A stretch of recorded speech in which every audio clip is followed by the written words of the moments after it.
नमस्कार दोस्तों, हम सभी को 75वें गणतंत्र दिवस की बहुत बहुत हार्दिक शुभकामनाएं। आज हमारा देश 75वां गणतंत्र दिवस मनाने जा रहा है। गणतंत्र मतलब ऐसा तंत्र जो लोगों द्वारा चलाया जाए, यानी एक तरीके का लोकतंत्र। मेरे लिए बहुत ही क्रांतिकारी विचार है गणतंत्र। आप जानते हैं कि हम आदिकाल की बात करें तो उस समय में राजतंत्र चला करता था, एक राजा हुआ करता था, उसके अधीन प्रजा हुआ करती थी। परंतु गणतंत्र ने इस बात को ही पूरी तरीके से बदल के रख दिया। अब प्रजा ही राजा की तरह काम करती है।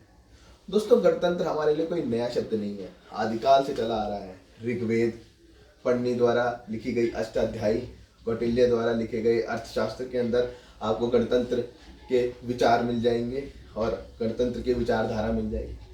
परंतु ये सब आदिकाल की बातें हैं।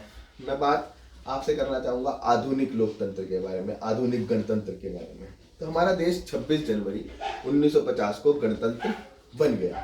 असल में ये लड़ाई बड़ी लंबी रही, आज़ादी के साथ चालू हुई। 9 दिसंबर 1946 को पहली बैठक होती है संविधान सभा की और 26 नवंबर 1949 को ये बनकर तैयार हो जाता है। परंतु इसको लागू करा जाता है 26 जनवरी 1950 को। उसके कारण ये रहे कि 26 जनवरी 1931 को जो है इंडियन नेशनल कांग्रेस द्वारा पूर्ण स्वराज की मांग करते हुए रावी नदी के तट पर झंडा फहराया गया था और वो हमारे देश का एक सांकेतिक आज़ादी दिवस मनाया गया, स्वतंत्रता दिवस मनाया गया। तो इसीलिए उस सांकेतिक दिवस को मनाने के लिए हमने डेट जो चुनी थी वो 26 जनवरी चुनी। तो 26 जनवरी 1950 को हमारा पहला हमारा संविधान जो है लागू कर दिया गया। अब मैं आता हूँ, संविधान जो है अपनी जो इसकी ताकत है वो मिलती है यहाँ के लोगों से, जो लोग हम लोग हैं, जो हम भारत के नागरिक हैं। अब मैं आपको संविधान के बारे में कुछ रोचक तथ्य बताता हूँ। हमारा संविधान दुनिया का सबसे बड़ा लिखित संविधान है। ये संविधान पत्थर की तरह दृढ़ है और पानी की तरह तरल।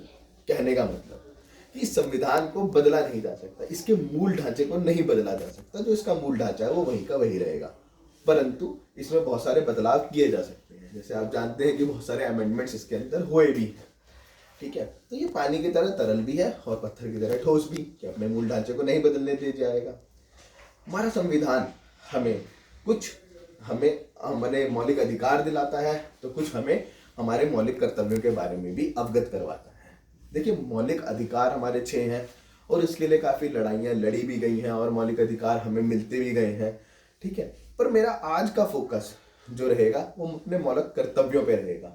देखिए दोस्तों, हमें अपने मौलिक कर्तव्यों को जानना बहुत जरूरी है और उन कर्तव्यों के अनुसार कर्म करना बहुत जरूरी है।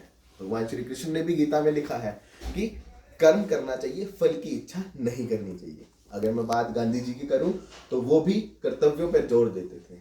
अगर प्रत्येक नागरिक इस देश का अपने कर्तव्यों को अच्छी तरीके से निभाता है तो दोस्तों, आप मेरी बात का विश्वास मानिए कि हमें मौलिक अधिकार अपने आप ही मिल जाएंगे अगर हम अपने कर्तव्यों का ठीक तरीके से पालन करते रहें। आज देश 75वां गणतंत्र जब मनाने जा रहा है तो हमारा देश विश्व की 5वीं सबसे बड़ी अर्थव्यवस्था के रूप में उभर कर सामने आया है। आज हम चांद पर चंद्रयान पहुंचा रहे हैं, मंगल के लिए मंगलयान हम भेज रहे हैं, अंतरिक्ष में भी हम काफ़ी अच्छी उन्नति कर रहे हैं। और किस क्षेत्र की बात ना करूं, हमारा देश हर क्षेत्र में आज आत्मनिर्भर बनता जा रहा है। तो हमारे देश ने हर क्षेत्र में तरक्की करी है। उसके साथ साथ हम अपनी सांस्कृतिक तरक्की को भी साथ में लेकर चल रहे हैं। जैसे 22 जनवरी को अभी आपने देखा, राम मंदिर का उद्घाटन किया। तो भारत आज अपनी 5000 साल पुरानी संस्कृति को लेकर और आने वाले 50 साल के विकास को लेकर बहुत अच्छे पथ पर आगे चल रहा है। तो दोस्तों, आज मुझे विवेकानंद जी की वो बात याद आती है जब वो कहते थे कि 21वीं सदी जो है वो भारत की होगी। क्यों? क्योंकि जब पश्चिम की जो टेक्नोलॉजी है और पूर्व का यानी भारत का जो संस्कृति है जब मिल जाएंगे तो वो सबसे अच्छा जो है समाज बना देंगे। तो आज हमारा समाज जो है, भारतीय समाज, वो इस परिप्रेक्ष्य में पूरी तरीके से सही खड़ा होता है। तो मैं आशा करता हूँ कि आज जो हम गणतंत्र दिवस मना रहे हैं, जैसा हमने देखा आज कर्तव्य पथ के ऊपर भी जो है हमारे तीनों सेनाओं ने अपना पराक्रम दिखाया, उसके अंदर महिलाओं की अच्छी भागीदारी दिखाई। और सबसे अच्छी बड़ी बात आप ये देख सकते हैं कि हमारे जो देश की राष्ट्रपति हैं श्रीमती द्रौपदी मुर्मू जी, वो खुद एक महिला है और एक एसटी समाज से आती हैं। तो दोस्तों, ये सिर्फ हमारे देश के अंदर ही हो सकता है जिसमें बहुसंस्कृति है, बहुत सारी संस्कृतियां, परंतु एकता। हमारा संविधान हमें एकता में विश्वास देता है। आज भी कहीं तिरंगा फहरता है तो आप किसी भी जाति के हो, किसी भी धर्म के हो, किसी भी पंथ के हो, जब तिरंगा फहरता है तो खून में उबाल आ जाता है हमारे। ठीक है, तो आशा करता हूँ आज का दिन आप बड़े हर्ष और उल्लास से मनाएंगे। अपने आसपास में मिठाइयाँ बांटें, साफ सफाई रखें। जय हिंद, जय भारत।